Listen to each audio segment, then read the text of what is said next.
I'm Alex, and today I'm excited to share some effective strategies to improve your English skills. Whether you're learning English for work, travel, or personal growth, these tips will help you on your journey. So grab a cup of tea, get comfortable, and let's dive in. My journey to learning English started in an unexpected place, a quaint local cafe nestled in a bustling neighborhood. This cafe, with its rustic wooden furniture and warm, ambient lighting, was a popular spot for locals and tourists alike.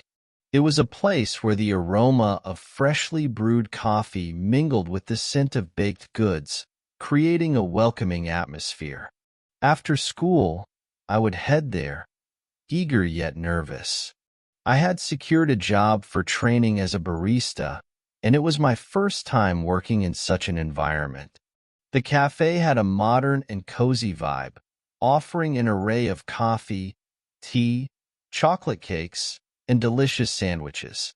The chalkboard menu, written in elegant cursive, featured everything from classic espressos to exotic teas. My boss, Sarah, was a young and dynamic 25-year-old with over 2 years of experience running the cafe. She was passionate about coffee and customer service, and her enthusiasm was contagious. From the moment I walked in, Sarah greeted me with a reassuring smile, her friendly demeanor immediately putting me at ease. Sarah was not only my boss, but also my mentor. She patiently guided me through the intricacies of the job, from the art of making the perfect espresso to the nuances of customer interaction. My initial training was thorough. Sarah showed me how to grind coffee beans, steam milk to the right consistency, and create latte art. Each task was accompanied by a lesson in English vocabulary specific to the coffee shop industry, which was new and exciting for me. At first, the experience was overwhelming. There were so many new terms to learn, like macchiato, cappuccino, and Americano.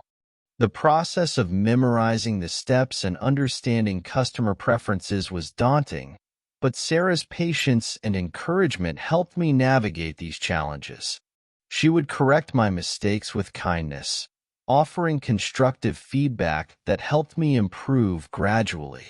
This practical experience was invaluable.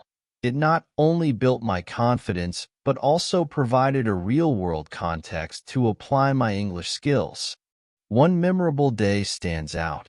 A regular customer came in and ordered a macchiato.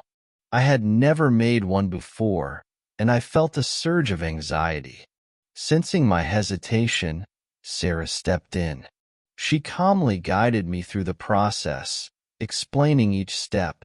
As I carefully frothed the milk and poured it over the espresso, I realized that this experience was teaching me more than just how to make coffee. It was an exercise in clear communication, attention to detail, and customer service, all conducted in English. By the end of my shift, I felt a sense of accomplishment. Each interaction, whether it was taking an order or making small talk with customers, was an opportunity to practice and improve my English skills. Back at school, grammar was a hot topic among students. Our teacher, Mr. Jenkins, was passionate about the subject and often emphasized its importance. One day, a classmate asked him for the best way to learn grammar. His response was insightful and nuanced. He explained that there are two main types of learners: those who need English primarily for speaking and those who are preparing for exams. For the first group, Mr. Jenkins suggested learning grammar naturally through activities like reading and shadowing. This method allows learners to pick up grammar rules in context, making it easier to remember and apply them. He emphasized that this approach helps in developing a natural feel for the language, which is crucial for effective communication. For the second group, who were focused on academic success, he recommended a more structured approach. This involved focused study and regular practice with past exam papers to master the necessary rules and structures. During one grammar lesson, Mr. Jenkins shared a personal story about his own experience learning a foreign language. He compared understanding grammar to having a map of the language, guiding you through sentences correctly. However, he also stressed the importance of not getting too bogged down by rules. He encouraged us to see grammar as a tool, not a hindrance, and to focus on developing fluency and comprehension through consistent practice and exposure. Reading became a cornerstone of my language learning journey. Mr. Jenkins often recommended reading as a powerful tool for improving both grammar and vocabulary. He encouraged us to read books, articles, and any written material we found interesting. The idea was to naturally absorb the language structures used by authors. It was like learning by osmosis. By immersing myself in well-written English, I could pick up on correct grammar usage and new vocabulary. To enhance this learning process, Mr. Jenkins introduced us to a technique called shadowing. This involved listening to a native speaker, such as in an audiobook or a podcast, and then repeating what they said. The goal was to mimic their intonation, rhythm, and pronunciation, which helped in improving both grammar and speaking fluency. I started implementing this by reading books and listening to their corresponding audiobooks. I would read a sentence, pause, and then repeat it out loud, trying to match the speaker's tone and pace. This exercise not only improved my grammar, but also boosted my speaking confidence. I remember choosing a novel that was slightly above my reading level. At first, it was challenging. There were many words and phrases I didn't understand, which made the reading slow. However, I saw this as an opportunity. I started underlining new words, looking up their meanings, and trying to use them in sentences. Gradually, these unfamiliar words became familiar, and the sentences began to flow more naturally. This process not only expanded my vocabulary, but also gave me a deeper understanding of grammar and context. Reading became both a pleasurable and educational activity, something I looked forward to every day. The internet is a treasure trove of learning resources, and I quickly learned to take advantage of it. Mr. Jenkins suggested several websites and online tools to complement our classroom learning. One particularly helpful resource was a website called Grammar and Levels. This site categorized grammar rules by proficiency levels, making it easy to find explanations and examples suited to my current understanding. I also explored other online platforms and apps that offered interactive exercises, quizzes, and flashcards.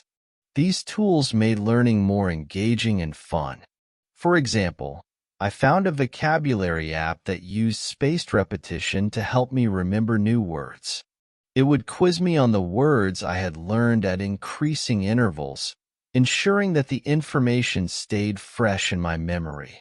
This systematic approach was particularly useful for retaining vocabulary. Additionally, I discovered language learning communities and forums online. These platforms allowed me to connect with other learners from around the world. We shared tips, resources, and encouragement, creating a supportive network. Being part of a community of learners provided me with motivation and a sense of camaraderie. We celebrated each other's successes and helped each other through challenges. This social aspect of learning made the journey less lonely and more enjoyable. One of the biggest fears among language learners is making mistakes, especially when speaking. I was no exception. I often hesitated to speak, afraid of sounding foolish or making errors. However, Mr. Jenkins' advice was a game changer. He reminded us that making mistakes is a natural part of the learning process. just like children learning their native language. Making errors and correcting them helps in improving proficiency. This perspective shift was liberating. It allowed me to embrace my mistakes and view them as learning opportunities rather than failures. The more I spoke, the more confident I became. Over time, I noticed a significant improvement in my speaking skills.